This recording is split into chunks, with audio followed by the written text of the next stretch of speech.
Allez, bonsoir à tous. J'ai une demande cette semaine de commencer l'enregistrement dès le début. Donc avec toutes les introductions et les trucs. Donc j'en profite pour remercier nos sponsors qui nous ont fait les bonnes tâches ce soir.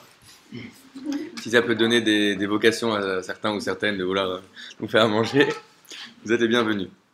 Alors, il y a des périodes. C'est comme les peintres, il a sa période bleue, sa période. Ça, etc. Il y a une période, les gens ils ont une période lourde, il y a une période profonde. Pas lourd, mais profond. Donc c'est un cours qui est un peu plus complexe et un peu plus plein d'informations que les autres, surtout à la fin. Mais je vous fais confiance pour arriver à suivre et qu'on va tout grandir de ça. Mais ce que je veux dire, c'est une chose. J'en parlais cette semaine, je t'en parlais ce matin justement à la Yeshiva. C'est de dire, vous savez, il y a un grand rav qui nous a quitté qui s'appelle le Rav Ovadia Yosef. Et on en parlait qu'ils sont censés sortir un livre avec une série de lois qu'il aurait tranchées qui n'ont jamais été sorties. Il a écrit à droite à gauche, ils n'ont jamais fait un livre, et là ils ont pris tout ça un peu partout pour en faire un livre. Une des lois qui devrait apparaître dans ce livre, c'est l'interdiction d'enseigner ce qu'on appelle des midrashim meshunim barabim. C'est quoi des midrashim meshunim? C'est l'intention d'enseigner certains enseignements de la Torah qui sont des midrashim. Des midrashim, c'est quoi? On va le faire pour faire très simple, ce qu'on pourrait appeler des paraboles. Il y a certaines paraboles qui sont bizarres, qui sont étranges. Et ces paraboles-là, on ne doit pas les enseigner. Là, on ne doit pas les enseigner sur Internet. Pourquoi? Si nos sages ils nous enseignaient, pourquoi pas les enseigner? Parce que le concept d'une parabole, c'est quoi? C'est, je vais venir, et je le dis très souvent dans les cours, je m'excuse pour ceux qui font, mais je le répète parce que je fais toujours des longs disclaimers pour qu'on comprenne bien ce que je veux dire. C'est, je vais venir éclairer un certain point avec un certain aspect de l'histoire. D'accord? Maintenant, si tu prends cette histoire et que tu veux l'exposer dans tous les sens, bah, au fond, ça veut rien dire. C'est-à-dire que comme je te dis, c'est comme si je te dis, et c'est comme l'histoire d'un petit garçon qui voulait libérer une princesse, et que tu commences à dire oui, mais pourquoi est-ce que le petit garçon est vis-à-vis de la princesse? Il y a des choses, il y a un angle, une certaine approche que je veux que la parabole vient éclairer, mais toutes les autres choses qui sont autour, elles ne cherchent pas forcément à l'éclairer, et il faut bien savoir comment est-ce qu'on peut s'approcher à ça. On approche ça. Donc, les sages, quand ils l'ont enseigné parce que c'est une façon d'approcher une histoire. Vous savez que dans la Torah, il y a différents niveaux d'interprétation. Ce qu'on appelle le pardes. Pshat, remez, drash, sod. C'est quoi?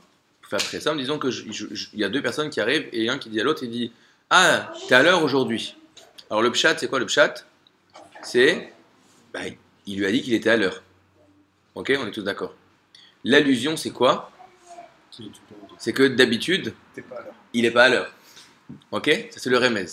Le drash, c'est de dire, de là, on apprend comment se relationner à l'autre et lui parler, de ne pas le mettre face à ses erreurs, mais de venir lui-même à s'interroger sur son rapport au temps. Ça c'est le drash. Et le sod, le secret, c'est de dire que, en fait, l'heure n'est pas une heure et la montre n'est pas la montre, mais qu'en fait, l'homme n'est pas un homme, etc., etc. Évidemment qu'on ne sort pas n'importe quoi, mais on va dire que c'est beaucoup plus loin du sens du texte. Maintenant, pourquoi est-ce que ce que nos sages nous ont donné, on ne l'enseigne pas comme ça, sans faire de longs disclaimers? Parce qu'il faut prendre conscience qu'on est grandi dans la société Coca-Cola. Je parle du Coca-Cola. Quand ils nous vendent du Coca-Cola, ils font pas des allusions sur le Coca-Cola. Ils disent voilà le Coca-Cola, bois-le, buvez Coca-Cola. C'est simple. Seb, c'est bien. Voilà, il n'y a pas de truc. Je veux te dire quelque chose, je veux te transmettre quelque chose, je te dis ce que tu dois faire. Et donc, on n'a pas été habitué à se relationner à des concepts, à des histoires, en prenant du recul par rapport à ce qu'on voit, en disant attends, mais qu'est-ce que ça vient exprimer chez moi, quelle était l'intention, etc., etc. C'est pas ce qu'on essaie de nous vendre au quotidien. Et donc, il faut faire un petit peu attention quand on va raconter une histoire qui est là pour être interprétée dans sa profondeur, que si on veut la prendre dans un sens qui est purement je veux consommer ton histoire, je dois moi à la mettre au micro-ondes, alors forcément ça ne veut pas dire grand-chose et on peut même en tirer des choses qui sont fausses. Par contre, pourquoi les sages ont décidé, comme on dit Bedavka, intentionnellement, de nous transmettre des choses de façon, on va dire pas, le cacher n'est pas le mot, mais où moi je dois faire un effort proactif d'arriver à comprendre ce qu'on a voulu me dire, pour te comprendre que la vraie vision d'une personne qui veut construire sa vie, c'est une vision proactive. Une vision des grands titres, on ne fait pas une vie avec des grands titres. On se construit, pas avec des grands slogans, on se construit avec une réflexion et avec une vision, avec une recherche. Et donc ça, on l'apprend dans l'étude, mais après, c'est ça qui va nous éclairer toutes les facettes de notre vie. Donc on commence ce soir. Alors, premier texte, vous avez les textes devant vous. J'ai mis les textes pas pour pas se bloquer dessus, mais pour qu'on comprenne d'où ça sort ce que je dis. Premier texte. Vous savez que, je vous refais un peu l'histoire, il y a un monsieur, il s'appelait Abraham, il était génial, il a eu 2 enfants, il a eu même plus d'enfants, mais il a eu Ishmaël et Yitzhak, et il y a une discussion qui va reprendre le flambeau de papa de Abraham, et tout de suite Sarah met les points sur les i et dit, ce petit Ishmaël, j'en veux pas, c'est pas lui qui va continuer la vision du monde d'Abraham, c'est pas lui, mais c'est Yitzhak. Donc Yitzhak est le deuxième de la génération de la famille de Monsieur Avinu. Donc Monsieur avait Abraham Avinu, le fils Yitzhak Avinu, Avinu fils. Maintenant, le petit-fils Avinu, c'est qui? Yitzhak a 2 enfants. Un qui s'appelle Esav, Ésaü, et un qui s'appelle Jacob, Yaakov. Maintenant, ces 2 enfants-là sont nés jumeaux, naissent en même temps. Et il va y avoir une discussion, une guerre un peu entre les deux, de savoir qui va reprendre le flambeau, qui est dans la continuation de Avinu numéro 1, Avinu numéro 2, Avinu numéro 3, Avraham, Yitzhak et Esav. Peut-être. Alors nous allons voir. Alors, on va voir comment la Torah nous parle de ces gens-là.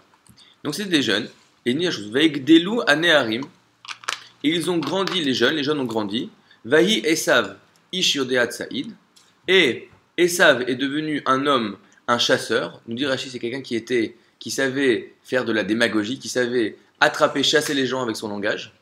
Il savait te faire croire quelque chose et donner c'est un homme des apparences. Ish Sadeh, un homme matériel. Ve'Yaakov, Ish Tam, un homme simple. Un homme simple, c'est quoi? C'est un homme transparent. C'est-à-dire que ce que tu voyais, c'était ce qu'il avait au fond de lui. Donc il ne savait pas du tout. Il ne connaissait pas le concept du paraître. Yoshev Ohalim, qui s'est resté dans les tentes, qu'est-ce qu'il faisait? Il étudiait toute la journée. Vient Rashi, et il me dit la chose suivante. Veik des lois Neharim. Pourquoi est-ce que tu dis, tu es obligé de me rappeler qu'ils ont grandi, et voici que. Donc je répète, le texte de la Torah, on pourrait voir Rashi ne sort pas de nulle part, d'où elle vient la question de Rashi. Donc on nous a raconté qu'il y a 2 bébés qui sont nés. Et là, on nous dit la chose suivante, on nous dit, les jeunes ont grandi, et voici que Esav, il est comme il est, et que Yaakov, il est comme il est. Pourquoi tu dois me dire ça? Dis-moi que Esav, il est comme ça, et Yaakov, il est comme ça. Pourquoi tu me dis qu'ils ont grandi? Nous dit Rashi. Veidelo Aneharim. Ils ont grandi, et ensuite, voilà, je te dis comment chacun était. Kolzman Shayuk Tanim, parce que c'est seulement une fois qu'ils ont grandi, que Esav, on pouvait lui dire, ah, Esav, c'est le beau parleur. D'accord? Ah, Yaakov, c'est bon, Yaakov, il va avoir du mal au niveau business et il va se faire arnaquer par tout le monde. C'est le frayeur, Yaakov. Loayu, Kolzman Shayuktanim, tant qu'ils étaient petits, c'est le texte numéro 1, Loayu Nikarim Bemaasehem. On ne pouvait pas faire la différence dans leurs actions. On n'avait pas de raison de dire que Yaakov il est comme ça et que Esav il est comme ça. D'accord? On peut imaginer, je ne sais pas si vous voyez les familles orthodoxes à Bnei Brak, tu vois comme ça, tu as Bli Nara, comme on dit, et ils sont tous habillés comme ça, pareil, les uns à côté des autres, et comme souvent ils sont rapprochés, tu ne peux pas vraiment savoir. C'était pas trop fort en truc, ouais, t'as 2 petits blonds l'un à côté de l'autre. Donc eux, ils ont grandi, les 2 petits blonds, faut imaginer le costume de marin, le petit, ils allaient au cheder tous les jours, ils allaient apprendre à les bêtes. Et on ne pouvait pas faire vraiment la différence entre les deux. On voyait qu'ils n'avaient pas la même tête, mais globalement c'était 2 enfants. Ve'en adam medakdek bahem mativam. Et les gens ne faisaient pas attention de donner un titre. Esav, c'est un enfant comme ça, et Yaakov, c'est un enfant comme ça. C'était les enfants de Yitzhak. D'accord? C'était des jumeaux. Alors, Kevan chez Narasu Bene Shlashesre, et quand ils sont arrivés à l'âge de 13 ans, chez Srana, Zepiresh les Bate Midrashot, celui-là il a dit, allez maintenant, moi je décide d'aller à Mehacharim étudier. Vezé Piresh la Rodat Kochavim, et lui il a dit, ah non, moi je vais plutôt aller en Inde pour aller me prosterner dans des idoles. Bon. La question, passé? Qu'est-ce qui leur arrive? C'est quoi ces personnages? Il y a des choses, souvent on est enfermé dans notre vision des histoires de la Torah, on est enfermé par les coloriages qu'on a fait quand on avait 6 ans. On a du mal à venir prendre. Ok, on nous a toujours dit qu'un il était un méchant et lui il était un gentil. Mais en fait, on ne voit pas un film américain. D'ailleurs, à l'époque, ça fait longtemps que je ne sais plus, mais à l'époque, je sais quand ils avaient sorti le Seigneur des Anneaux. Il y avait des gens qui avaient fait des analyses, etc. Vous savez, gens intelligents qui. Bon, et qui réfléchissent surtout. Et ils ont fait un point qui était intéressant. Ils avaient regardé plein de films, les uns qui étaient de cette période-là. Et dans ces films-là, il y avait des gens qui étaient les gentils et les méchants. Donc, je ne sais pas exactement les gens qui connaissent ce monde de Seigneur des Anneaux, mais il y a des. Dans ces mondes-là, il y a les elfes qui sont tous des gentils, et il y a je sais pas, les orques ou les trucs comme ça, les ogres, ils sont tous des méchants. Donc voilà, les gens, c'est génétiquement, tu sais qui va être gentil, qui va être méchant. Je ne crois pas qu'il y avait des gens qui étaient peut-être qui étaient là depuis le premier cours qu'on avait fait. On avait ramené Maïmonide, qui disait que un des principes fondamentaux du judaïsme, c'est de comprendre que chaque personne a la possibilité de monter comme Moshe Rabbeinu ou de descendre comme le pire des nazes. Pour être poli. Parce que si tu n'as pas le choix, si j'ai pas la possibilité de me travailler, alors le concept de récompense et de punition n'a absolument aucun sens. Parce que sinon c'est de la torture. Je prends un robot et je lui dis ah t'as pas fait ça, je te tape. Ça n'a pas de sens. Le robot il fait que ce qu'on lui a mis dedans. Donc si moi je suis un robot, j'ai été programmé pour être un gentil, pour être un méchant, tu peux pas m'en vouloir d'être un gentil ou d'être un méchant. Et d'ailleurs, je peux même pas non plus me dire bravo d'être un gentil ou d'être un méchant. Parce que je fais que ce que. Tu dis pas bravo à un ordinateur quand il fait le calcul, tu dis bravo à moi d'avoir bien programmé. Donc, donc, cette vision de dire que lui il est né gentil, lui il est né méchant, c'est faible. C'est sûr que la Torah elle vient nous apprendre quelque chose de plus profond que ça. Surtout que c'est faux. On va voir ça tout de suite. Mais c'est faux et c'est pas tellement faux. Parce qu'on voit le texte numéro 2. La Torah nous raconte Vayazed Yaakov Nazi, Vayavor Esav Minasade Ve'uayef. Ça nous raconte l'histoire du jour où, vous savez l'histoire où il a vendu le droit d'aînesse. Nous dit la Torah quelque chose d'anodin, que Esav venait ce jour-là, et vous savez quoi, il était fatigué. Bon. Pourquoi est-ce que tu es obligé de nous raconter qu'il était fatigué? Nous dit Rashi. Ve'uayef, il était fatigué. Nous dit au nom du Midrash, Beretira. Pourquoi il était fatigué? Dans le meurtre. Parce que tuer des gens, ça fatigue. Je sais pas si ça est déjà arrivé, après t'es crevé, tu veux plus, il y a des horaires, monsieur, il n'y a pas les 3-8 de tuer, à 6 heures par jour on tue, après il faut se reposer. Lui, il a tué, t'es fatigué. Comment était ma qui ayefan nafshi leorgib. Parce que mon âme, elle est fatiguée de tuer. D'accord? Donc quoi? Quand la Torah vient nous dire qu'il était fatigué, pourquoi il était fatigué? Il était fatigué de par les fautes qu'il a fait ce jour-là. Et j'ai pas réussi à trouver, j'ai préparé rapidement, mais si mis sur son nom, il y a un midrash qui dit que ce jour-là, il a fait plus que tuer. Il avait tué, violé, et il a été faire un petit peu d'idolâtrie comme ça pour se remettre en forme gymnastique. Et après, fatigué aujourd'hui, tiens, vas-y, donne-moi ton plat de lentilles. D'accord? Donc, ce Esav, on a vu qu'il était idolâtre, on a vu qu'il était tueur. Il y a un autre Rashi qui nous dit qu'à 40 ans, il s'est marié. Vient Rashi, il nous dit la chose suivante, on dit ah bah il est fort celui-là. Pourquoi il s'est marié à l'âge de 40 ans, Esav? Parce que son père s'est marié à l'âge de 40 ans. Il dit regarde comment je suis sadique, papa, je fais tout comme toi. Tout ce que tu fais, moi je fais la même chose, papa, vraiment. Tout la même chose, à quelle heure tu fais la même chose? Sauf que Rashi dit que c'est incroyable celui-là. Sauf que son père pendant 40 ans, il s'est travaillé, il s'est construit. Pourquoi il a attendu 40 ans pour se marier?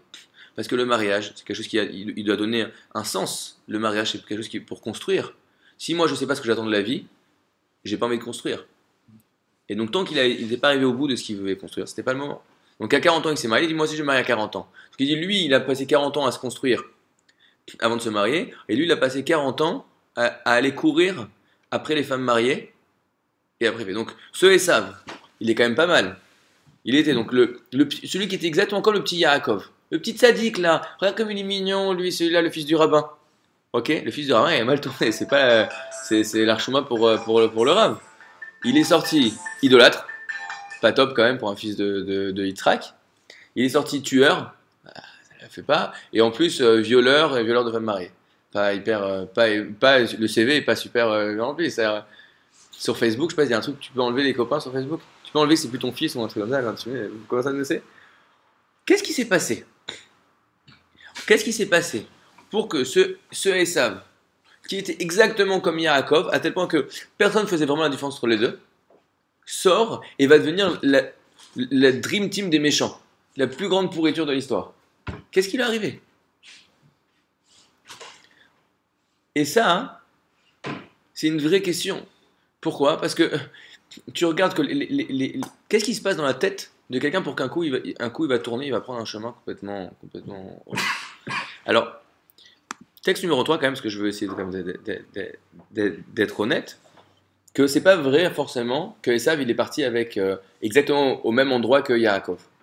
Pourquoi? La Torah vient nous raconter le jour de sa naissance et nous dit la chose suivante.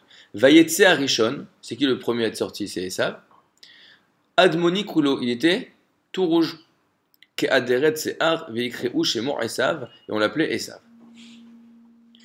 Nous dit Rashi, pourquoi est-ce qu'il était rouge? Il était rouge, d'accord. Siman, c'est un signe qu'il était, c'est pas anecdotique qu'il était rouge, qu'il était rougeâtre. Ou chez Yeshofer Damim, qui va finir par être un tueur. Il est rouge parce que c'est quelqu'un qui a un rapport avec le sang, la colère, la nervosité, le feu, etc. Toutes ces choses-là, c'est pas pour rien les couleurs qu'on retrouve. Ce rouge, quand tu t'énerves, tu deviens tout rouge. Le feu, c'est lié. Le sang, c'est rouge, etc. Donc lui, c'est un sanguinaire. Kulo kadeatsea, melo se'ar ketali shesema, etc. Donc quoi? Lui, dès sa naissance, il avait une tête de tueur. D'accord? Et donc, c'est sûr que, j'imagine que dès le début, il avait en lui, si vous voulez, l'ADN d'un tueur. Donc, d'un côté, on comprend pas qu'est-ce qui s'est vraiment passé. C'est-à-dire qu'un jour, il s'est réveillé et c'est sorti son âme de tueur. Maintenant, comme je l'ai dit au début, c'est un grand principe dans la Torah, et on va le voir après. Peut-être j'aurais dû commencer par ça. Et je vais même passer tout de suite, comme ça on va bien le voir. Je voudrais qu'on passe, avec votre permission, au texte numéro. C'est un texte qui a un numéro. Il faut juste le trouver. Parce que je me suis fatigué à le trouver tout à l'heure.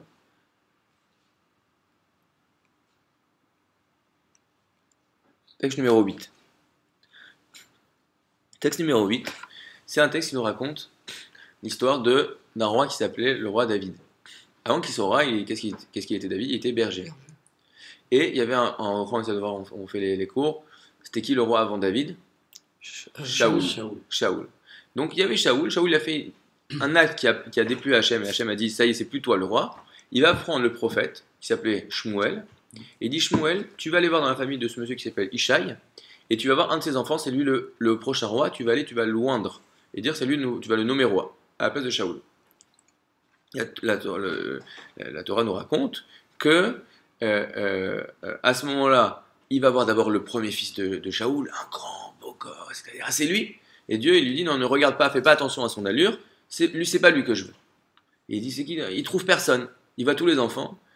Il dit bah je suis désolé, j'ai pas d'autre fils. T'as pas un autre fils? Hachem il m'a envoyé chez toi pour trouver un enfant. Il dit ah ouais j'ai Davidou, j'ai Doudi qui traîne avec les chèvres.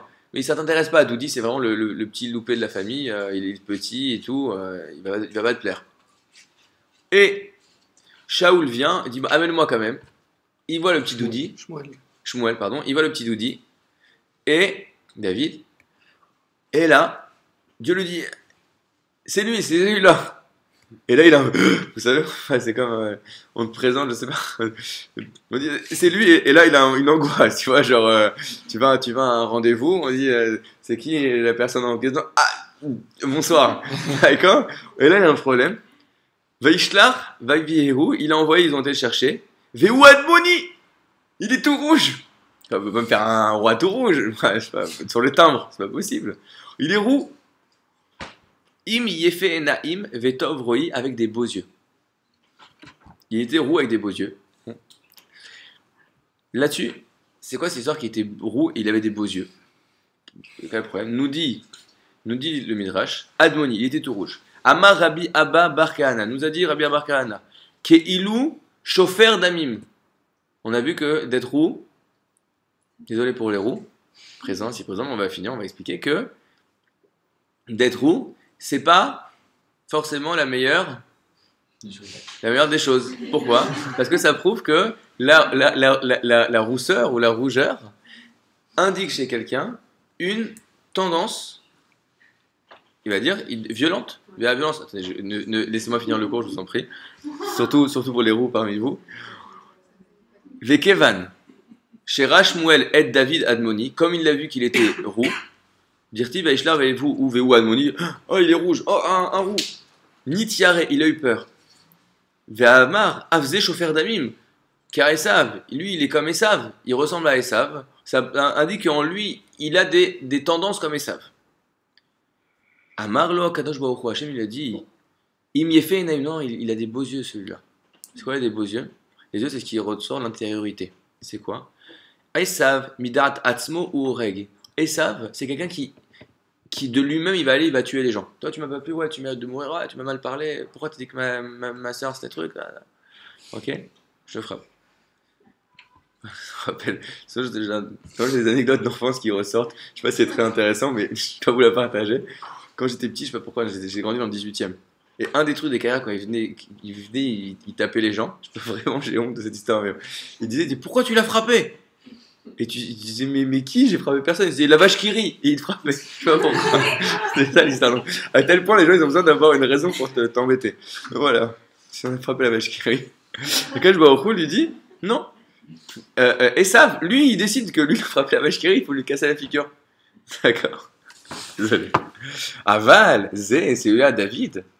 Midarat, Sanhedrin ou Oreg. Ce David, effectivement, c'est un guerrier. T'as raison. Mais il y a une grande différence entre ces deux guerriers. Lui, c'est un guerrier qui utilise sa dimension de guerre, de violence, pour faire la loi, sa propre loi, pour venir imposer une relation qui est une relation de violence par rapport aux gens. Ça s'appelle Esav. Et David, il a sa dimension guerrière. Mais qu'est-ce qu'il va faire de sa dimension guerrière?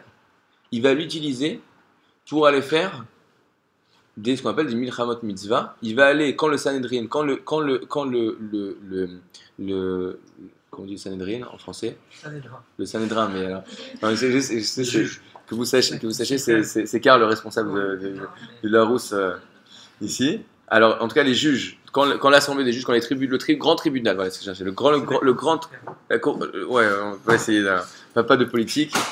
Quand le grand tribunal, ici, va dire, écoute, il faut qu'on aille se défendre, il faut faire et tout. Et donc, lui, David, effectivement, va faire des guerres, mais il va pas faire des guerres de violence, il va faire des guerres pour se protéger, des guerres pour construire, etc. C'est-à-dire qu'il va utiliser sa dimension guerrière dans quelque chose de constructif. Donc quoi? Ce Esav avait d'une certaine manière, il y avait deux sorties possibles pour ce Esav. Il y avait deux sorties possibles pour ce Esav. Une sortie qui allait faire de lui un David Améler, et une sortie qui allait faire de lui un tueur, violeur, idolâtre. Qu'est-ce qui fait que une personne qui va naître avec ses forces et ses difficultés, avec ses tendances, qu'est-ce qui fait qu'elle va devenir un Esav ou elle va devenir un David Améler? Quand même, la différence entre les deux, elle n'est pas petite. David Améler, c'est qui? Mashiach. Mashiach ben David. David Améler, c'est lui qui porte en lui le sens. C'est quoi Mashiach? C'est quoi Mashiach? C'est la personne qui va réunifier, toutes les visions du monde derrière lui. C'est Mashiach qui va permettre à chaque personne de venir exprimer sa dimension personnelle dans un cadre positif. Donc c'est pas du n'importe quoi ce David. Et d'un autre côté, tu as Esav qui représente la violence et la superficialité à l'état pur. Qu'est-ce qui va faire passer de l'un à l'autre? Et là, je suis désolé, il y a des très longues introductions dans mes cours. On finit la première partie de l'introduction du cours. C'est ce qui s'appelle l'éducation. L'éducation. Tu as Monsieur Yitzhak et Madame Rivka. Ils se retrouvent, pas de chance. J'ai le petit Yaakov. Pas de problème à l'école, etc. Et le Esav, il a en lui, il n'arrive pas à l'école, il se dispute tout le temps. Et on voit des enfants comme ça. Tu as des enfants, ça coule, et des enfants, c'est pas pourquoi tu leur parles. Ils disent, qu'est-ce que tu fais avec ces enfants-là? Donc ce que je vous propose de faire ce soir, c'est d'essayer, très rapidement, d'essayer de voir quelle était l'approche Comment est-ce qu'on peut essayer de s'arranger quand ton enfant c'est un petit Esav? Première chose. Et deuxièmement, et je vais refaire une disclaimer, mais je ne vais pas faire aussi long que la semaine dernière. Qu'est-ce qui s'est passé chez Yitzhak pour que, d'une certaine manière, il n'a pas réussi à faire de Esav un David Ameler?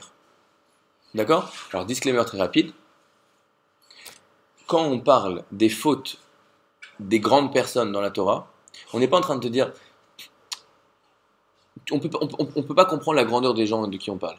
Mais si la Torah a décidé de nous présenter comme s'il y avait un manquement, c'est pour que nous, on apprenne de la façon dont ça nous est présenté. Même si on n'est pas capable de comprendre réellement toute la profondeur de l'erreur qui a été faite à ce moment-là. D'accord? Je voudrais raconter quand même, vous ramener un texte, c'est le texte numéro 10, qui est dans le Talmud, Shabbat, il dit la chose suivante.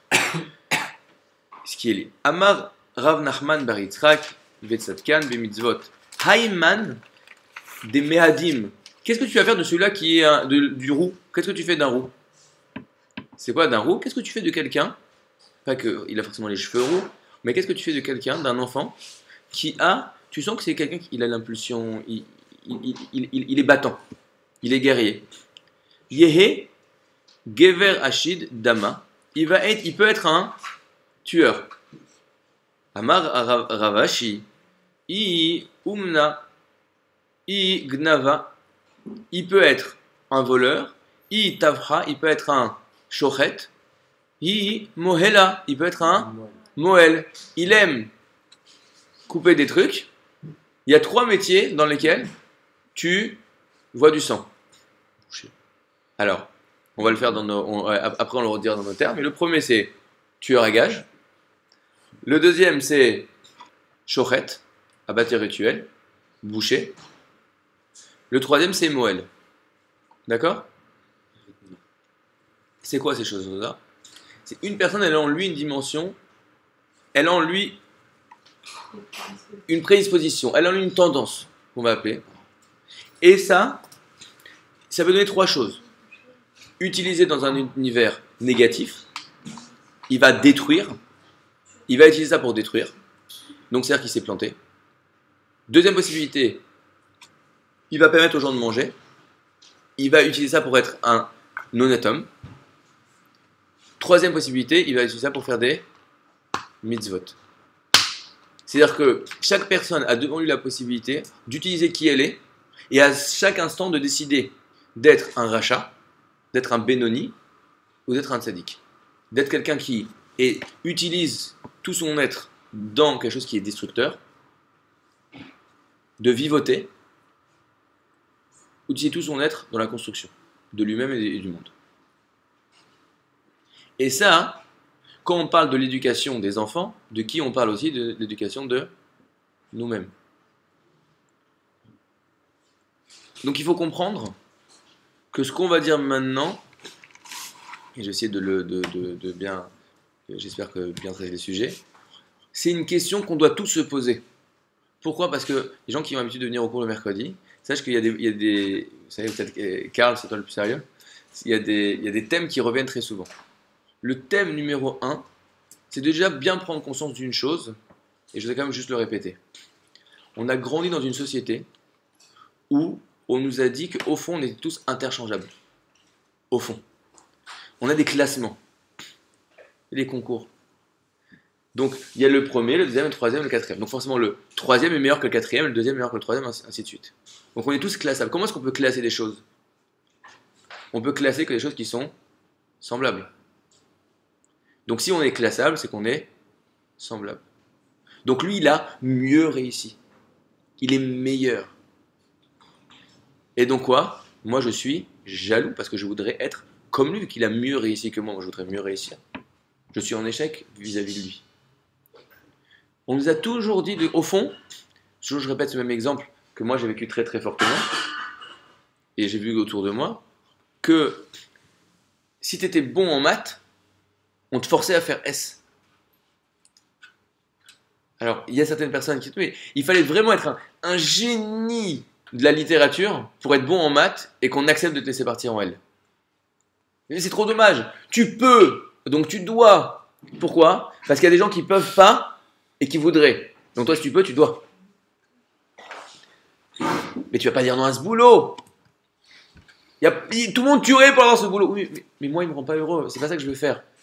Je veux être peintre sur coquillage. J'ai pas envie de bosser pour. Ma femme me fait des choses. Je veux être peintre sur coquillage, d'accord. Donc, qu'est-ce que. Donc, on a grandi dans cette idée que, au fond, notre réalisation devait être identique. Donc, il y a juste plus ou moins bien réussi. Donc, il y a l'homme parfait. Je redis cette chose-là, mais mesdemoiselles, avec quelles histoires d'amour vous avez grandi, et nous aussi. C'est qui votre mari rêvé quand vous aviez 7 ans? Il a un nom. Le prince charmant. Donc il y a. Ah, excuse-moi, j'aurais pas dû faire mes excuses. J'ai pas entendu, mais. Il s'appelait Nicolas. Ah, d'accord. Il s'appelait Nicolas, il voulait pas me parler. Alors, non, papa aussi ça marche. Mais oui, papa c'est mieux, parce que chaque fille elle a son papa. Mais le prince charmant, regardez comment ça s'appelle Cendrillon. Le prince veut se marier, donc toutes les femmes du royaume veulent se marier avec le même homme. Pourquoi? Parce qu'il y a le classement des hommes. Donc moi j'essaie d'avoir le meilleur homme, le mieux au classement, au top 50 des hommes. Donc c'est forcément la numéro 1 des filles, aura la numéro 1 des garçons, et après numéro 2, et on peut faire un matching comme ça. Mais il n'y a jamais aucune idée de dire, mais non mais je m'en fiche, je sais pas, viens on discute, monsieur le prince, comment tu vois ta vie, qu'est-ce qu'on fait au niveau de l'éducation, où est-ce qu'on habite, qu'est-ce que tu penses de la politique, qu'est-ce que tu aimes les coquillages, et quelle couleur tu aimes dessus, on s'en fiche, parce que de toute façon, toutes les femmes cherchent à avoir le même homme, parce qu'on est tous interchangeables, et donc les hommes, nos maris sont interchangeables, etc., etc. Donc on a grandi avec cette vision du monde. C'est grave. Pourquoi? Qu'est-ce que tu veux dire par interchangeable? On est interchangeable parce qu'on a le même. Alors, merci de m'avoir posé la question pour que je puisse bien faire, bien expliquer.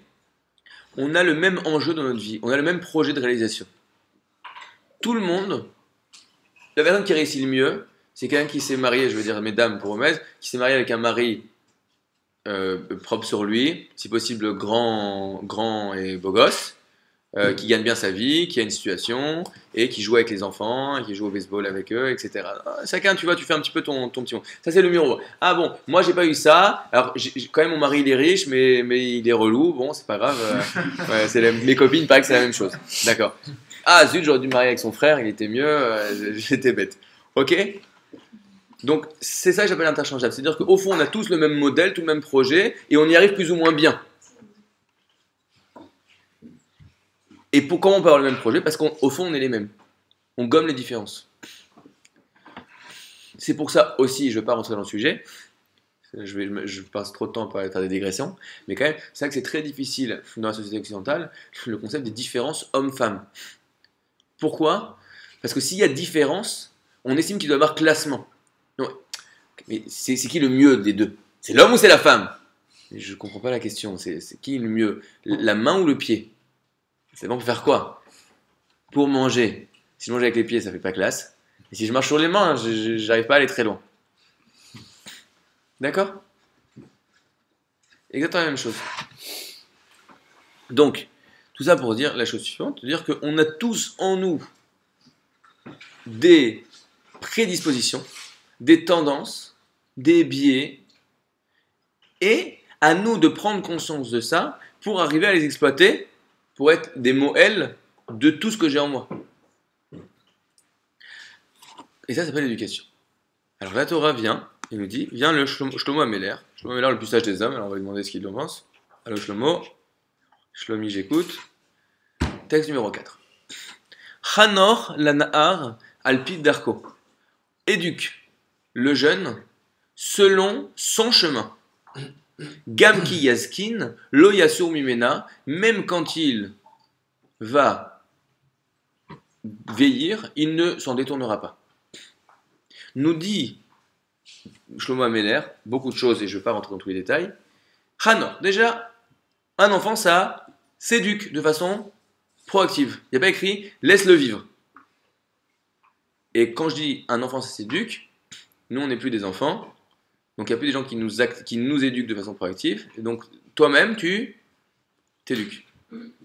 Tu ne peux pas te relationner par rapport à ta construction personnelle de façon passive ou de façon réactive. Tu dois être proactif. Hanor, éduque. L'anahar, le jeune, éduque-le quand il est jeune. Les filles d'Arco, Alpi d'Arco, selon son chemin. Et c'est pour remettre en mots ce que je viens d'expliquer, que chaque personne a son propre chemin. Il n'y a pas écrit fais-le rentrer dans le droit chemin. Il y a écrit éduque-le selon son chemin propre. Et même quand il va grandir, il ne va jamais bouger de ça. Alors maintenant, il faut comprendre que c'est problématique cette histoire. Pourquoi c'est problématique? Parce que si mon fils a un Esav, et son chemin, c'est d'être un voyou, alors j'ai deux possibilités. Soit je l'éduque, pas comme un voyou. Je veux pas que mon fils soit un voyou, d'accord? Mais disons comme ça, alors on voit ces deux petits Yaakov et Esav. Maintenant, Yitzhak, il a une question. Qu'est-ce que je fais avec ces deux bonhommes? Comment j'éduque ce Esav? Et ça, je vois il est guerrier. Donc si maintenant, donc ok, il connaît, il connaît Shlomo Ameler, il sait que je dois l'éduquer selon son chemin. Mais j'ai un problème, quel chemin je vais lui donner à ce bonhomme? Il a en lui ces tendances violentes, agressives, guerrières. Je vais l'éduquer pour aller chasser et aller se battre. Mais si je l'éduque comme un petit Yaakov, qu'est-ce qui va se passer? Dès qu'il va filer entre mes doigts, il va pas être éduqué. Nous dit Shlomo Ameler, éduque-le selon ses chemins. Si je refuse, il disait une chose très, très belle, il y a un qui s'appelle le Rav Kaufman, qui est très fort en éducation, c'est vraiment bon. Il dit une chose très très très belle, il dit de refuser la réalité, c'est le plus grand manque de foi qu'on peut avoir. D'être en train de dire, on a fait un cours là-dessus, sur sortir de son monde. Tu es face à une difficulté, tu vois qu'il y a un manque dans ta réalité, et tu es en train de te repasser en boucle 350 000 fois en disant « Mais si c'était différent, et si j'étais né dans cette famille, et si j'avais été capable de, et si j'avais répondu ta à la question 32, et que j'avais passé mon examen, et si ceci, et si cela, et si j'avais mis mon clignotant, et si j'avais... » Tu fais toujours relire les situations pour refuser ton échec, pour t'inventer un monde imaginaire dans lequel tu as réussi. Et ça, c'est la plus grande forme de manque de foi. Pourquoi? Parce que tu n'acceptes pas que ta réalité est une réalité qui est voulue par Hachem, et que cette réalité-là, c'est la réalité qui est exactement la réalité qu'il te faut pour pouvoir développer qui tu dois être.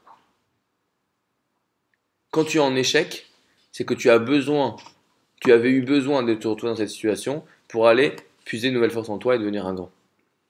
Il y a des gens qui montent des boîtes, si leur boîte, s'ils n'avaient pas fait faillite sur la première boîte, ils n'auraient jamais monté la success story après. Et pas juste parce qu'ils ne se seraient pas entrés, mais pas juste parce qu'ils auraient été bloqués dans un petit truc, mais parce qu'ils n'auraient pas eu la hargne dans la deuxième boîte, parce qu'ils n'auraient pas eu l'envie de dans la deuxième boîte, etc. etc. Donc d'accepter la réalité, c'est la première chose de la foi. Donc il est là, et tu es obligé d'accepter la réalité. Si tu n'acceptes pas la réalité, tu dis mais non, en fait, ça va aller, il a un petit Yaakov, il va être sadique.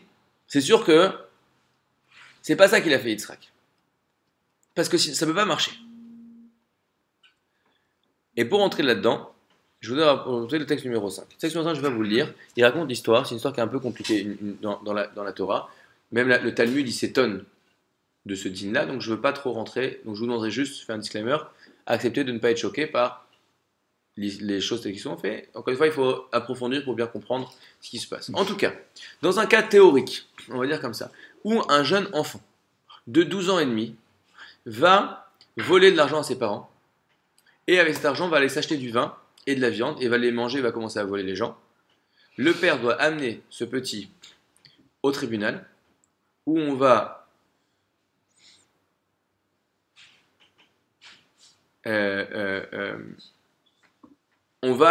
il va amener une première fois au tribunal, on va lui mettre des coups, on va lui dire eh oh, attention, arrête, calme-toi maintenant.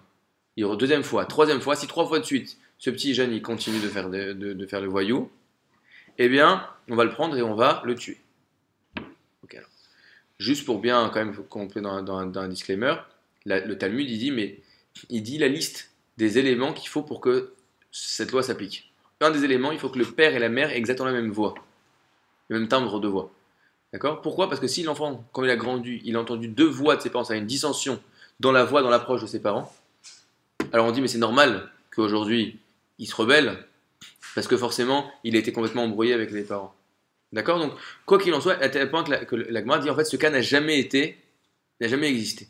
N'empêche que, et il y a un autre avis qui dit, si, c'est arrivé une fois. Bon, qu'est-ce qui dispute, pourquoi les deux, mais il faut comprendre, c'est pas pour essayer de parler, de dire la dimension, qu'est-ce qui se passe, juste, pas juste. En tout cas, la Torah nous dit la chose suivante. Rashi. Ou Ben Soré ou Moré, Neherag, pourquoi est-ce qu'il est tué? Hachem Sopho. Parce que la fin. Pourquoi? Et Guilla Torah, les sauf d'Arato. Qu'est-ce que nous dit la chose suivante? La Torah, c'est Dieu quand même. C'est Dieu qui l'a créé, lui le bonhomme et le monde. Il sait très bien. Et il sait que celui-là, il sait très bien ce qui va finir avec lui. Ce jeune, il n'a aucune chance de s'en sortir. Aucune chance de s'en sortir. Sauf chez Mekale Mamon à vivre, il va prendre tout l'argent de son père. Ou Mevakesh Limudo Veeno Motse, il va vouloir travailler, il va avoir truc, il va rien savoir vu qu'il a pas été sérieux. Veromen Brachat Rachim, il va aller se mettre à la croisée des chemins. Ou Melistam et Abriot, et il va voler les gens et il va tuer des gens. Amra Torah Yamut Zakai Velo Yamut Chayav. Il vaut mieux ce bonhomme-là. La Torah nous dit, écoute, lui, je t'arrête, je fais arrêt sur image. Je sais très bien que lui, je sais où il va finir. Il vaut mieux qu'on l'arrête maintenant, on le tue, il est innocent, et il garde sa part dans le futur, plutôt qu'on va l'attraper en tant que tueur, et il va se faire tuer en tant que tueur, et donc dans ce cas-là, il va devoir rendre des comptes pour toutes les fautes qu'il va faire. Ça ressemble un petit peu à quoi? À quand tu es en train t'es à l'auto-école, tu conduis au milieu de la route, et au milieu de la route, il s'est rien passé, et là, le professeur ou l'examinateur, il appuie sur le frein, et il dit, mais t'es un fou, tu vas rentrer dans la petite dame là-bas. Moi, je suis au milieu de la route. Il dit, mais t'inquiète pas, j'ai 40 ans d'expérience, vu comment tu regardais sur le côté, je sais très bien que tu étais en train de dévier, que tu allais finir dessus, j'allais pas attendre que tu l'écrases pour t'arrêter. Je préfère t'arrêter maintenant. D'accord? Quitte à t'arrêter que t'aies pas ton permis, je préfère t'arrêter quand t'as pas encore fait des bêtises. Donc ce bonhomme-là, ce Ben Sorer ou Moré, qui a, encore une fois je répète, des conditions d'application extrêmement complexes, mais donc dans un cas extrêmement complexe, ce petit bonhomme-là, on dit, ça y est, il est tellement enfermé dans un chemin qu'il n'est plus capable de s'en sortir. Alors ça, a priori, c'est un problème. Pourquoi c'est un problème? Parce que déjà, on avait dit, bah, vous vous souvenez que David Ameller aussi, il avait des tendances. Et on ne dit pas qu'on va le tuer bébé parce qu'il va devenir un tueur. Bon. Et même pire que ça, il y a une histoire qu'on a eu il y a 2-3 semaines, qui est l'histoire où Ishmaël va se retrouver dans le désert. Ishmaël est malade, Ishmaël n'a pas d'eau, Ishmaël va mourir de soif. Et là, Dieu va faire un miracle et va faire apparaître un puits pour qu'il boive et le guérir. Rachid nous ramène un miracle très particulier. Donc la Torah nous dit la chose, il lui a donné Ba'asher ou Sham, l'endroit où il se trouve. Pourquoi c'est quoi l'endroit où il se trouve? L'Efim Marasim chez Ose Arshav, selon l'endroit, c'est-à-dire la personne qu'il est aujourd'hui, l'endroit où il se trouve de façon spirituelle. Unidon, comme ça il est jugé. Vélo l'Efim Mashiwatil la Asot. Et pas selon ce qu'il va finir par faire dans le futur. Et là il nous raconte un midrash, une histoire, je vous la lis. Parce que les anges, ils allaient voir Dieu et ils disaient Hachem, tu sais ce qu'ils vont faire ces enfants à tes enfants? Ces enfants, ils nous racontent Rashi que quand les juifs vont être emmenés en esclavage, quand Jérusalem va tomber, ils vont être en chemin et ils vont dire alors comment s'appelle, geôlier, ils vont dire mais laissez-nous, regardez, juste là, il y a nos cousins. Les Ishmaélim, c'est nos cousins. Laissez-nous s'il vous plaît, on va leur demander de l'eau, on n'en peut plus, ils vont nous donner de l'eau. Et qu'est-ce qu'ils ont fait ces gens-là à cette époque? Ils leur prenaient de l'eau de mer et ils leur donnaient à boire. Et eux, ils avaient tellement soif, ils n'en pouvaient plus, qu'ils prenaient le ils buvaient. Et en fait, c'était de l'eau de mer, donc c'était imbuvable, et ça faisait des trucs, et ils mouraient sur place. Donc il leur dit tout le monde, lui, ses enfants, cette cruauté de ce qu'ils vont faire, et tu sauves leur père en leur faisant un miracle en lui donnant de l'eau potable, alors que lui, il n'aura même pas un petit peu de miséricorde pour donner de l'eau potable à ses cousins. Et toi, tu le fais? Qu'est-ce que leur répond Hachem? Veum Meshivam, il leur répond Arshav, Maou, Je n'ai pas compris de quoi vous me parlez dans 300 ans. Maintenant, le petit bonhomme, il est quoi? Tzaddik au rachat? Il est tzaddik. Alors il est un tzaddik, je vais faire un miracle. Que vient nous dire Rachid dans cette histoire? Comment est-ce qu'on juge quelqu'un? Pas en fonction de ce qu'il va faire. Plus tard, pourquoi? Parce que je ne sais pas ce qu'il va faire plus tard. Il a encore la possibilité, comme on l'a dit au début avec Maïmonide, toute personne a la possibilité de changer son futur. Il n'y a pas de dire, lui, on sait ce qu'il va être dans 10 ans. Donc quoi? Comment tu peux le juger aujourd'hui ce qu'il va faire plus tard? Donc c'est quoi ce Ben Sora Moré où la Torah nous dit, lui, je sais où il va finir? De là, on apprend une chose incroyable. C'est quoi? C'est qu'il y a une grande différence entre une tendance qui vient de ta naissance, des tendances qu'on a, d'accord, et les habitudes qu'on va acquérir avec le temps. Chanor et anhar lefi darko. Éduque-le selon son chemin, et aussi quand il va vieillir, il n'en bougera pas. Ça veut dire quoi? C'est-à-dire que bien sûr, c'est quoi éduquer? Éduquer nous dit la chose, vous savez, il y a écrit dans un parasha Behalotecha, l'allumage des bougies. C'était quoi comment est-ce qu'on allumait les bougies dans le candélabre au temple? Le Kohen devait venir allumer avec sa bougie. D'ailleurs, Hanouka, c'est dans 2 semaines maintenant. Vous savez quelle est la halakha? On doit laisser le shamash, la bougie avec laquelle on allume, sur la bougie qu'on veut allumer, le temps que la flamme prenne et monte d'elle-même. D'accord? C'est pour ça qu'il écrit Beha'alotecha, lorsque tu feras monter. Qu'est-ce que ça veut dire? Vous savez que l'allumage des bougies, l'huile, ça reprend de la sagesse. Et la bougie, le fait d'allumer une bougie, c'est le fait comme d'éduquer un enfant. On apprend de quoi de là? Que comment est-ce que tu éduques? Tu éduques, quand est-ce que tu sais bien que tu as allumé quelqu'un? C'est quand tu retires ta main, la femme, elle monte d'elle-même. C'est quoi que tu as éduqué un enfant? C'est facile d'éduquer un enfant de 5 ans. Parce que de toute façon, il fait ce que tu lui dis. Plus ou moins. Il ne peut pas trop sortir du cadre. De toute façon, il a peur, il n'a pas le choix, il a besoin de toi. Comment tu sais si tu as éduqué? Quand est-ce que tu sais si tu l'as bien éduqué quand il avait 5 ans? Quand il a 25 ans? Quand il fait ce qu'il veut, il continue un chemin qui est un chemin de construction. Donc quoi? C'est sûr que l'éduquer, ça veut dire lui permettre d'acquérir des outils qui vont lui permettre de continuer sa vie après, de façon indépendante, dans un chemin. Donc tu veux que lui donner un chemin, l'éduquer comme dit Shlomo Meller, selon son chemin pour qu'il continue sur ce chemin toute sa vie. Mais si son chemin, c'est un chemin qui est négatif, et que tu l'éduques là-dedans, tu laisses aller là-dedans, il se retrouve à un endroit où il est plus capable de sortir de ça. C'est le Ben Sora Moré. Donc en fait c'est complètement dingue. C'est que l'éducation, c'est de reconnaître les spécificités de chacun. De reconnaître, on repart à nous-mêmes, comment on s'éduque, c'est de reconnaître qui je suis, mais d'un autre côté, c'est très dangereux. Pourquoi? Parce que si je me laisse aller, donc c'est-à-dire en gros, je dois accepter d'être comme je suis. Donc en gros, j'en fais qu'à ma tête. Si je dois me continuer dans ma voie qui est la mienne. Donc en fait, je fais que ce qui me passe par la tête, je fais ce que j'aime, je fais ce que je veux, etc. J'aime pas travailler. Donc tu vas pas me forcer à travailler parce que sinon tu veux m'imposer un chemin qui n'est pas le mien. Moi j'aime rester au lit toute la journée et manger des chips. Donc Ranor est un art, les filles d'Arco, je m'éduque selon mon chemin, je vais manger des chips. Et je vais être le meilleur mangeur de chips du monde. Mais je te promets, même dans 15 ans, je mangerai encore des chips.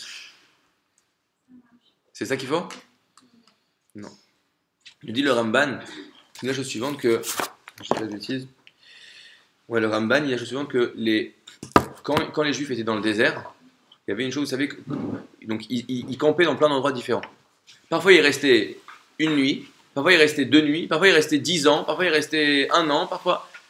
C'était quand les nuées de gloire partaient dans un autre, les gens devaient défaire le campement et bouger. Les nuées de gloire s'arrêtent, ils refont le campement, ils campent. Ils bougent, on remet tout dans les charrues, dans les carrioles et on repart. Et donc parfois, les gens ils étaient fatigués, ils disaient ah super, enfin on peut se poser, on va se reposer un petit peu. Ils dorment la nuit, le matin, allez on bouge, mais on a tout défait hier soir. On bouge. Après ils étaient là, ils se posent et ils vont rester 3 mois, 6 mois, 2 ans dans un endroit où c'est pas particulièrement agréable d'être, etc., etc. Pourquoi nous dit le Ramban, Hachem a fait les choses de cette manière? Pour t'habituer aussi à une chose, de quoi? Que dans la vie, tu dois accepter aussi d'être un petit peu dérangé dans tes zones de confiance. Tu peux pas tout le temps te laisser aller tranquille. Comment est-ce que tu te construis? Tu te construis aussi en sachant casser tes habitudes, en sachant cacher voilà, une petite vie tranquille. Donc, alors quoi? C'est quoi les défis d'Arco? Parce que les défis d'Arco, c'est-à-dire que c'est facile, c'est ce qui m'est naturel. Et d'un coup, tu me dis que non, je dois faire aussi des choses qui ne me sont pas naturelles. Même si j'ai envie de rester, naturellement, j'ai envie de m'installer, et là, je dois bouger. C'est quoi ça?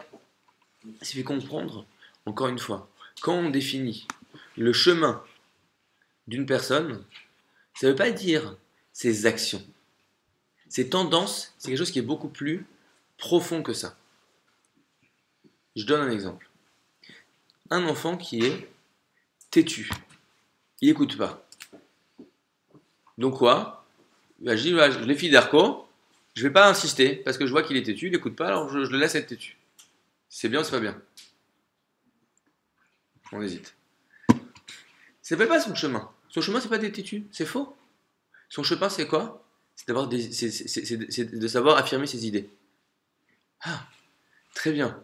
Alors maintenant le psy, je vais lui dire, vas-y, explique-nous, toi, qu'est-ce que t'en penses? Qu'est-ce que t'en penses là-dessus? Je vais lui faire lire plein de choses sur plein de choses pour qu'il ait des idées sur plein de trucs. Ça s'appelle les filles d'Arco. Il y a une personne, elle aime,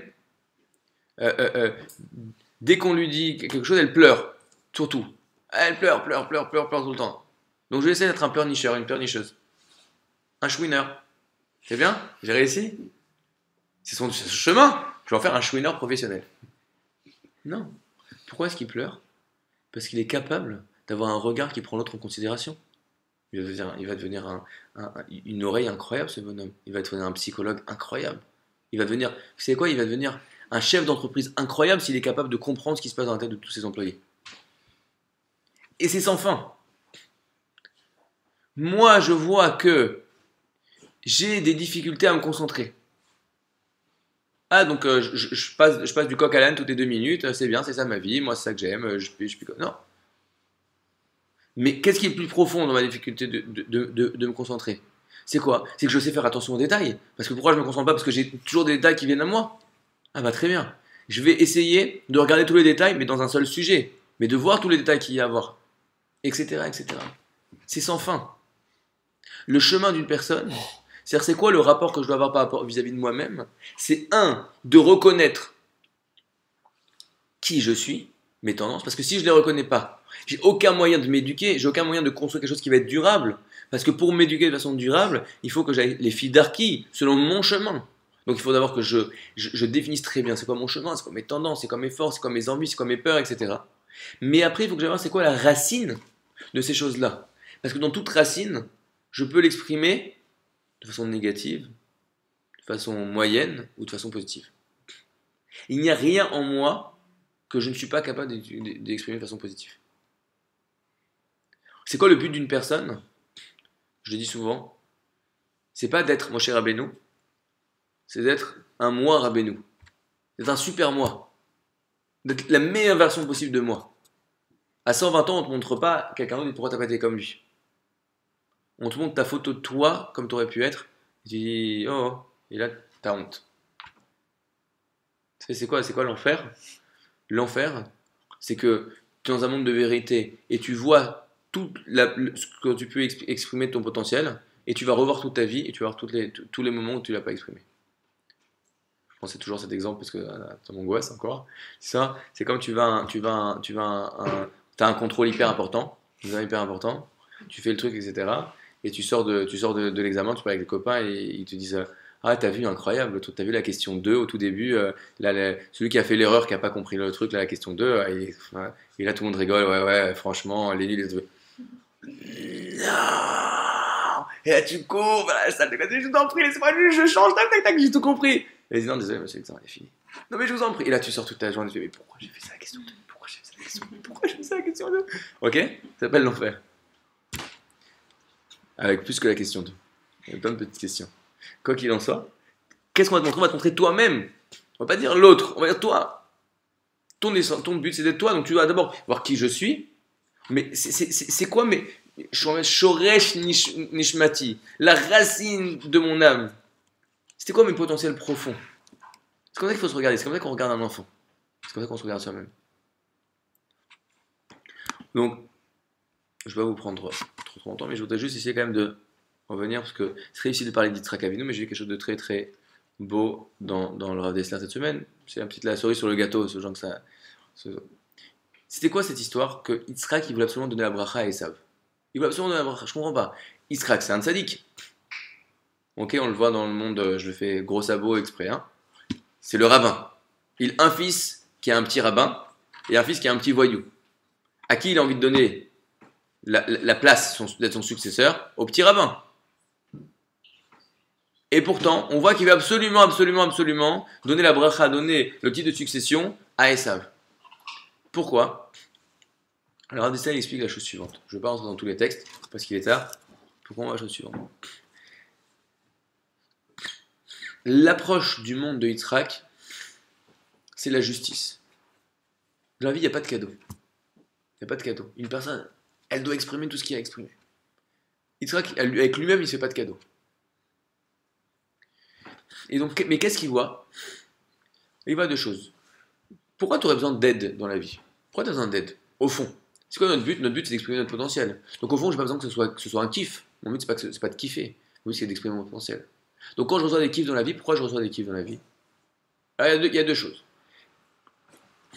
Quelqu'un qui, tout ce qu'il fait, il le fait pour le bien. Il le fait constructif. Pourquoi est-ce qu'Hachem va lui donner du kiff? Pour l'aider à pouvoir faire encore du bien. D'accord? C'est comme si tu as quelqu'un, tu vois, tu lui donnes de l'argent et tu es très content de ce qu'il fait avec. Bah, tu donnes encore de l'argent parce que tu dis, bah, tout cet argent, je l'ai investi et tu me l'investis très bien. D'accord? C'est le bon gestionnaire. C'est le tzaddik. Maintenant, un coup oui, un coup non. Alors pourquoi est-ce que Hachem il va te donner un salaire, il va te donner une récompense dans ce monde? Pour voir. Et maintenant je vais te tester. Si cette récompense que je te donne, c'est quoi? C'est un outil pour faire des choses. Je te donne de l'argent, avec l'argent tu peux faire des choses. Je te donnais un mari, avec un mari tu vas faire des choses. Ta femme tu vas faire des choses. Je te donnais de la santé, avec la santé tu vas pas faire quelque chose.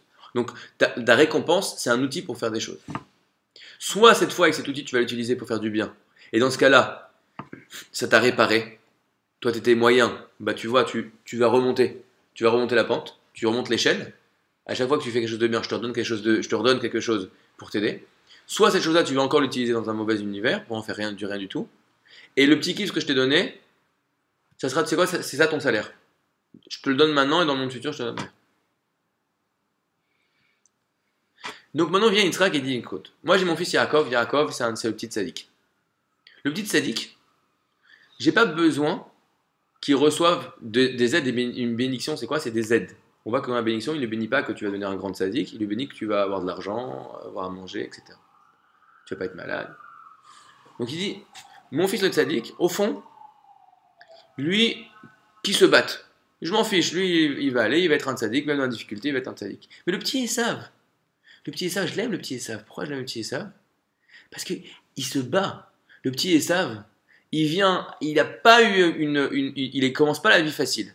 Il a des combats qui sont énormes, Esav. Il est un violent. C'est difficile pour lui de se concentrer. Il n'arrive pas à écouter le cours. Il tient pas en place. Il a envie de frapper sur tout le monde. Lui, c'est difficile. Je vois qu'il n'est pas il n'est pas un Yaakov, il n'est pas un tzaddik. Mais quoi? On s'en fiche. Le but de la vie, c'est quoi? C'est de vivre. C'est d'être. Si il est parti gagnant, j'ai rien à faire avec Yaakov. Il est déjà gagnant. Je m'en fiche de lui. Côte. Quoi, Viachol, comme on dit. Mais Esav, tu te rends compte? L'ange, lui, il a une vie à vivre. Il a une vie immensément active. Et lui, il a vraiment besoin qu'on lui donne des aides pour pouvoir avoir des outils pour arriver à remonter les échelons. Il part de très bas. Donc c'est à lui que je donne la bracha. Par contre, qu'est-ce qu'il n'avait pas compris? Il a dit, je vais lui donner de l'aide. Et il va utiliser les outils que je lui ai donnés, de l'argent, la bonne santé, etc. pour faire des mitzvot et remonter la pente. Je reconnais, il a conscience que Esav, il n'est pas bien, qu'il fait des choses mauvaises, qu'il a des mauvaises tendances, mais c'est pas grave. On accepte la réalité. Moi, j'ai des mauvaises tendances. Moi, j'ai une tendance d'être orgueilleux. Bon, j'accepte. Qu'est-ce que j'en fais maintenant? Mon fils, il a des tendances d'être violent, ceci, cela. J'accepte. Qu'est-ce que j'en fais? Je vais lui donner des outils pour remonter la pente. Sauf que quoi? Ces outils-là, s'ils les utilisent bien, ils remontent la pente, s'ils les utilisent mal, ils s'engouffrent encore plus. Mais alors, c'est pas grave. Il est petit, je vais en faire un David Ameller. Il est déjà un Ben Sorer ou Moré. T'arrives trop tard. C'est trop tard. C'est trop tard. Il est déjà trop enfoui dans ce qu'il est, dans son chemin, pour être capable d'utiliser les outils pour maintenant remonter la pente. Maintenant, tu lui ouvres une porte, il va descendre dans la matérialité. Tu donnes du matériel, il n'est pas capable de l'élever. Il n'est pas capable d'utiliser ça pour sa vie. Il est trop dedans. C'est trop tard. Si on peut se permettre, comme j'ai dit dans l'introduction, de dire, de parler des erreurs de nos pères, on ne comprend rien, mais nous, ce que ça peut nous dire dans ces choses-là, c'est que trop tard. Quand tu t'es déjà habitué à être dans une mauvaise direction, plus ta mauvaise habitude correspond à tes tendances naturelles, plus ça va être difficile de t'en sortir. Et là, Yitzhak, il arrive à un moment, c'est trop tard pour Esav. Pas qu'il avait aucune possibilité, il y a toujours une possibilité, mais à ce moment-là, c'était pas ça. Et d'ailleurs, le Zohar nous dit la chose suivante, pourquoi il accepte de bénir Yaakov, son fils? Parce qu'il va voir qu'il y a aussi des méchants qui vont sortir de lui. Pourquoi tu veux bénir parce qu'il y a des méchants? Parce que je vois que même chez Yaakov, il y a de quoi travailler. C'est pas que c'est un ange et il n'y a rien à faire avec lui. Tout le monde a ses combats. Ça, il faut bien comprendre. C'est un point, si j'en ai parlé très souvent, ça s'appelle le point de libre arbitre, Nekuda Dabechira. Que chaque personne, là où elle se trouve, elle a un point, elle a des choix à faire dans la vie. Sauf que quelqu'un qui est un voyou, son choix c'est est-ce que je le fais souffrir, je le fais pas souffrir quand je le tue, d'accord? Mais c'est un choix. Bah, super, mais bon. Et l'autre c'est est-ce que je lui donne tout mon argent ou je garde quand même 10 euros pour donner à quelqu'un d'autre? Ok? Voilà les deux. Bien que Frère Deschamps, il faut pas, d'après la rêve, pas donner trop. Mais quoi qu'il en soit, parce que si toi tu deviens pauvre pour que l'autre il devienne riche, bah, on n'a rien gagné. Mais bon. Quoi qu'il en soit, chaque personne a un choix. Donc même lui, ce Yaakov, t'inquiète pas que lui, il a une guerre à mener. D'accord? Donc lui aussi, il mérite la bracha et l'aide. Maintenant, il faut savoir quand est-ce qu'il faut agir. Quand est-ce qu'il faut agir vis-à-vis de soi-même? Tout de suite. Une fois que tu vois que tu es déjà dedans, tu vois les conséquences, c'est déjà très difficile. C'est déjà très difficile. Et plus c'est des choses qui sont des choses essentielles en toi, plus ça va être difficile. Plus tu as un grand enjeu. Maintenant, il faut bien comprendre une chose, que c'est justement dans ces points-là qui sont difficiles. C'est difficile pourquoi? Parce que ça correspond à mes tendances naturelles. Et si ça correspond à mes tendances naturelles, c'est ça mon enjeu de ma vie. Donc c'est là-dedans que j'ai aussi une possibilité déjà de faire des choses extraordinaires. Et c'est là-dedans que je vais me réaliser. Donc c'est comment on dit, c'est Dafka, c'est particulièrement dans les points où c'est difficile que je dois m'investir, parce que c'est là-dedans que je vais me réaliser. Maintenant, il faut arriver à voir ça avant de voir ça dans l'action. Une fois que tu le vois dans l'action, une fois que Esav, il a déjà 14 ans, 15 ans, 16 ans, il est déjà un violeur-tueur idolâtre, c'est trop tard pour aller donner des outils pour remonter. Quand est-ce qu'il faut lui donner la bracha? Quand il a en lui les germes d'un violeur-tueur idolâtre, mais que dans les actes, il ne s'est pas encore habitué à faire ça, il n'a pas encore goûté à ça, il est complètement un petit Bachour Yeshiva tout mignon. D'accord? Gros sabot, exprès, hein, que personne ne en tire d'autre chose. Et donc ça, c'est la même chose avec nous-mêmes. Si je vois en moi que j'ai des tendances paresseuses, il ne faut pas que j'attende d'arriver en retard au boulot tout le temps et de me lever toujours tous les matins à 10h pour me rendre compte que j'ai de la paresse en moi. Quand je vois que quand je vais aller chercher un livre, ouais bon finalement je vais regarder la serviette, c'est mieux. Ok? Bah là, tu vois que tu as des tendances paresseuses. Alors c'est le moment de commencer à travailler là-dessus, de te bouger. D'accord? Et c'est ça, et dans tout. Si je vois que j'ai des tendances, et je dis un truc, et même dans les trucs on a honte, mais je donne un truc. Quelqu'un qui dit, c'est un truc peut-être plus pour les garçons, pour les filles, mais je me permets quand même d'en parler. Un garçon qui dit, j'ai des tendances que je regarde les filles dans la rue. Bah, c'est quand tu te rends compte que tu commences à regarder les filles dans la rue qu'il faut se réveiller, il ne faut pas attendre que tu te dis, je suis un coureur de jupons. C'est pas Khazesham, j'attends de dire oui, Khazesham il trompe sa femme. C'est pas le moment pour se rendre compte de dire oui, j'ai des problèmes vis-à-vis de rapport homme-femme. Un petit peu tard. Et ça dans tout.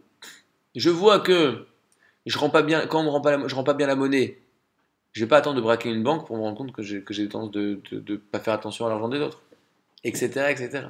Parce que chaque chose, elle a en elle une dimension positive, il faut juste la trouver. Mais il faut être conscient. Et pour ça, quand je dis la Emouna, la foi, je vais juste finir là-dessus, la foi, c'est d'accepter de dire je suis comme je suis et c'est bien. Et il y avait pas d'autre meilleure façon pour moi d'être. C'est comme ça que je dois être et c'est ça qui est bien. De toute façon, tu me dis, alors Esther, c'est pas la force du Dieu et a posteriori. J'ai rien de vraiment plus important dans ma vie que ma vie. Ok, si je me plante dans ma vie, bah, on peut dire que j'ai pas super bien réussi ma vie. D'accord. Donc, la réalité de ma vie, c'est quand même un enjeu assez important. Donc, ok, je peux pleurer toute la journée en disant j'aurais voulu avoir une autre vie, mais maintenant je suis comme je suis. Donc, je dois accepter ça. Et je dois vraiment accepter. Je dois accepter que je suis colérique, que je suis paresseux, que je suis ça. Mais je dois aussi accepter que Baruch Hashem, je suis hyper enthousiaste, je sais aller au bout de mes projets, je suis un bon ami, je suis un bon. Aussi être conscient, Baruch Hashem, de toutes les forces qu'on a. Et dès qu'on dit les tendances, dans le positif et dans le négatif. Mais souvent, on arrive. Alors ça dépend. Déjà, on voit facilement plus nos points forts que nos points faibles. Mais c'est pas vrai, parce que c'est des gens, malheureusement, qui sont éduqués. On leur apprend à voir tout ce qui est pas bien. Chez eux, ils voient que ce qui est pas bien, ils se rendent pas compte de comment c'est des gens géniaux à côté. D'accord. Donc, je retire ce que j'ai dit, que c'est plus facile de voir les choses positives, ça dépend de comment on était éduqué. Mais il faut voir et le positif et le négatif, mais il faut s'accepter de se regarder vraiment. Parce que si tu refuses la réalité, c'est très dangereux. Très dangereux. Si tu attends que ce soit dehors, c'est comme Khazesham, il y a eu une histoire incroyable. Une femme,